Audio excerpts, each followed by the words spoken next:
मित्रों नमस्कार। आज आपका पुनः स्वागत है हमारे YouTube चैनल पर। आप देख रहे हैं प्रेरणा ज्योत को। मैं हूं आपका दोस्त RD पंडित।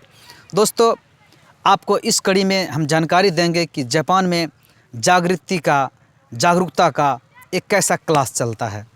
ऐसा क्लास जापान में कई एक जगह ध्यान के क्लास होते हैं। अब भारत में भी कई जगह यह केंद्र खुल चुके हैं, बहुत जगह खुल भी रहे हैं। दोस्तों, हुआ ऐसा कि एक बार एक शिष्य अपने गुरुजी के पास जापान में ध्यान की कला सीखने के लिए गया। गुरुजी ने कहा, क्या तुम्हारे पास काफ़ी वक्त है ध्यान सीखने का? बोला, हाँ मेरे पास है। बोला, ठीक है, तुम्हारा हम एडमिशन लेते हैं, तुम्हारे आश्रम में बैठो। आश्रम में 2 दिन 3 दिन 4 दिन रहने के बाद जब गुरुजी ने कुछ नहीं सिखाया तो उस बच्चे को लग रहा है कि गुरुजी कुछ सिखाएंगे कि नहीं सिखाएंगे, पता नहीं। बोला, गुरुजी आप कुछ सिखाने रहे? बोला, मैं तुम्हारा यह पाठ्यक्रम बहुत जल्दी स्टार्ट कर दूँगा। एक दिन की बात है, गुरुजी ने एक काठ की बनी हुई एक तलवार को लेकर के पीठ पर जोर से मारा और बोला, ये तुम्हारा पहला क्लास था, क्योंकि तुम्हारा मन देख रहे हैं रंग बिरंग के विचारों में जा रहा है। जब तुम्हारा मन रंग बिरंग के विचारों में, मन में कुछ न कुछ विचार आ रहे होंगे, तब समझ लेना हमारी पिटाई पुनः होगी। यह तुम्हारा पहला क्लास था, तुम्हें होशपूर्वक जीने की हम क्लास सिखा रहे हैं। तुम थोड़ा जागरूक हो, तुम्हारी जागृति बनी रहे। इस जागरूकता से तुम अपने जीवन में बहुत बड़ी कामयाबी को अचीव कर सकते हो। कालांतर में ऐसा हुआ, बच्चे ने काफ़ी बार गुरुजी की आदत को सीख लिया। जब भी गुरुजी आए तो अपने आप में थोड़ा सा जाग जाए, होशपूर्वक आ जाए।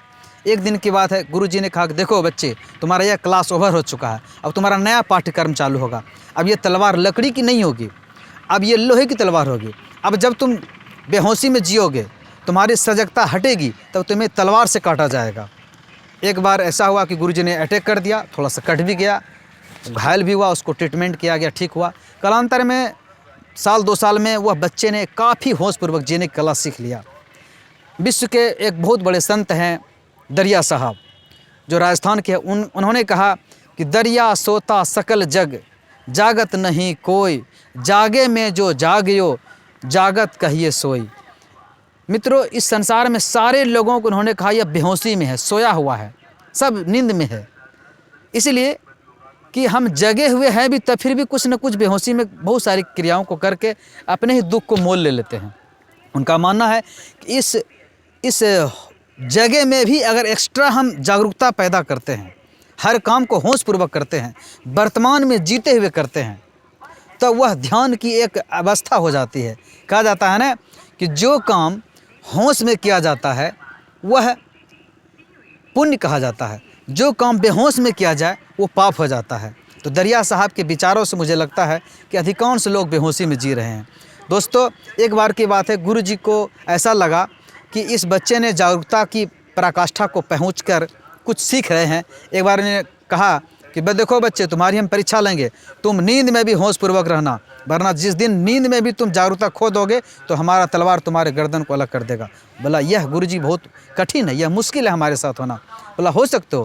बोला कि नींद में हम कैसे जग पाएंगे, जब नींद हो जाती तो सो ही जाएंगे। बोला, सोना है, तुम्हारा शरीर सोएगा, तुम शरीर को सोने दो, मन को सोने दो, तुम खुद जगो। बोले, बड़ी मुश्किल है गुरुजी। बोला, नहीं, मुश्किल नहीं है, तुम होशपूर्वक रहना।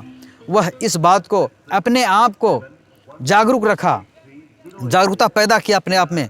एक दिन की बात है कि गुरुजी अपने ही बेड पर रेस्ट कर रहे थे और उस शिष्य को लग रहा मेरे गुरुजी आज आराम कर रहे हैं, नींद में है, आज हम गुरुजी की परीक्षा लेते हैं। उनके मन में आया कि जाते हैं गुरुजी का पीटेंगे। कई बार उन्होंने मुझे पीटा, काफ़ी दर्द दिया उन्होंने। तो जैसे ही वो बरामदे पर पहुंचा तो बोला, ठहरो, तुम्हारे मन में यह गलत विचार आ कैसे गया कि तुम गुरुजी को पीटने आए हो? वह सहम गया, डर सा गया। फिर बोला कि मैं दोबारा पूछ रहा हूँ, तुम्हारे मन में विचार आया कैसे? तुम आया था ध्यान की कला सीखने के लिए। बोला, गुरुजी बात तो सही है कि हम आपको पीटने के लिए आए थे, लेकिन आप जान कैसे गए? बोला, मैं जानता हूँ, तुम भी जान जाओगे यह कला। बोला, अच्छा, आपने तो मुझे यह कला बताया ही नहीं। बोला, मैं बताता तो ज़रूर, तुम हमारे पास कहाँ आया? अभी तो हमारे और तुम्हारे बीच में जो दूरियां थी, उस दूरी को तुमने खत्म कहाँ कर सका? गुरु शिष्य की परंपरा की मर्यादा का तुम अतिक्रमण करने लगा। तुम और हमारे नज़दीक आओ और हमारे पास हमारे इस कला को सीखने का प्रयास करता तो तुम्हें मैं निश्चित रूप से वह भी कला सिखाता।